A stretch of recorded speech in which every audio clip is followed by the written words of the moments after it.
जम्मू कश्मीर में एक बार फिर मौसम ने करवट ली है और आसमान में घने बादल छा गए हैं। मैदानी इलाकों में बारिश का दौर की शुरुआत हो चुकी है और पहाड़ी इलाकों में लगातार बर्फबारी हो रही है। और मौसम विभाग की माने तो आने वाले 3 दिनों तक यानी कि 25, 26 और 27 तारीख तक कमोवेश जम्मू कश्मीर समेत उत्तर भारत का जो कई हिस्से हैं जिसमें उत्तराखंड और हिमाचल प्रदेश भी शामिल है, उन वहाँ पर मैदानी इलाकों में बारिश और पहाड़ी इलाकों में बर्फबारी का दौर जारी रह सकता है, जिससे लोगों को कुछ मुसीबतों का सामना जरूर करना पड़ सकता है। जिस तरीके से पिछले दिनों, पिछले एक हफ्ते से अगर हम देखें तो दिन के समय में तेज धूप जो है वो निकल रही थी, जिससे लोगों को ऐसा लग रहा था मानो गर्मी की शुरुआत जो है वो हो चुकी है। लेकिन एक बार फिर आज से जिस तरीके से मौसम ने अपना रुख बदला है और आज सुबह से ही जो है वो बादल छाए हुए हैं पूरे आसमान के अंदर और लगातार बारिश का दौर जो है वो जम्मू प्रांत के अंदर जो मैदानी इलाके हैं वहाँ पर शुरुआत हो चुकी है। खासतौर पर पहाड़ी इलाके, चाहे वो पीर की गली का इलाका हो, भद्रवा का इलाका हो,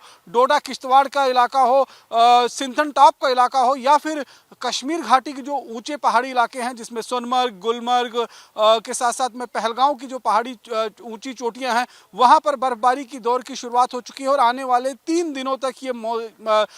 हालात जो हैं वो कमावेश इसी तरीके के रह सकते हैं, ये मौसम विभाग का जो है वो मानना है। और इससे अगर लगातार 3 दिनों तक बारिश और बर्फबारी का दौर चलता है तो निश्चित रूप में जम्मू श्रीनगर नेशनल हाईवे पर रामबन से लेकर बानीहाल तक जो है वो लोगों को परेशानी का सामना करना पड़ सकता है। अगर टनल के इस तरफ और उस तरफ साउथ पोर्टल और नॉर्थ पोर्टल यानी कि बनिहाल और काजीकुंड का जो इलाका है वहां पर अगर ज्यादा बर्फबारी होती है तो जम्मू श्रीनगर नेशनल हाईवे पर यातायात को भी रोका जा सकता है। कई जगह लैंडस्लाइड होने की चेतावनी जो है वो जारी की गई है। इसीलिए प्रशासन ने कहा है कि बहुत एहतियात के साथ जम्मू श्रीनगर राष्ट्रीय राजमार्ग पर सफर करने की जरूरत है, क्योंकि कोई हादसा जो है वो हो सकता है। खासतौर पर अगर हम बात करें जिस तरीके से गुलमर्ग का इलाका है या फिर सोनमर्ग का इलाका है, वहां पर पहले भी बर्फबारी हुई थी और अब और ज्यादा बर्फबारी होती है तो वहां पर हिमस्खलन यानी कि एवलांच आने के खतरा जो है वहां पर बना हुआ है। तो एहतियात बरतने की जरूरत है। ये 3 दिन जो है वो जम्मू कश्मीर के अंदर पूरी तरीके से मौसम खराब रहने वाला है। मैदानी इलाकों में बारिश का दौर रहेगा और पहाड़ी इलाकों में जो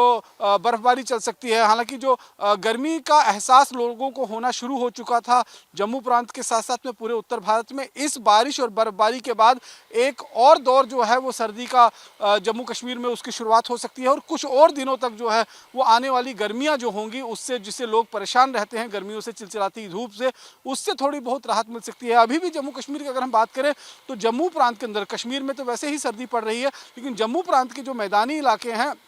वहाँ पर दिन में तो गर्मी लगती थी, दिन में तेज़ धूप निकलती थी, लेकिन सुबह और शाम जो है वो अच्छा मौसम होता था, ठंडक जो है वो रहती थी। लेकिन अब अगर बारिश और बर्फबारी की दौर की शुरुआत होगी और मैदानी और पहाड़ी इलाकों पे बर्फबारी होती है तो अब जब हवाएं चलेंगी तो वो हवाएं जो होंगी वो पहाड़ों पर पड़ी हुई बर्फ़ से टकरा कर मैदानी इलाकों में आएंगी। तो निश्चित रूप में सर्दी का एहसास जो है वो लोगों को एक बार फिर ये मौसम करवाने जा रहा है। और इसी को देखते हुए मौसम विभाग ने कहा है कि ये 3 दिन जो आने वाले होंगे, यानी कि आज 25 है, कल 26 और परसों 27 तारीख का जो दिन होगा, इसमें एहतियात बरतने की जरूरत है, क्योंकि मौसम जो है इसमें कहर डाल सकता है। कैमरा पर्सन सुनील के साथ रमन सैनी, इंडिया डेली, जम्मू।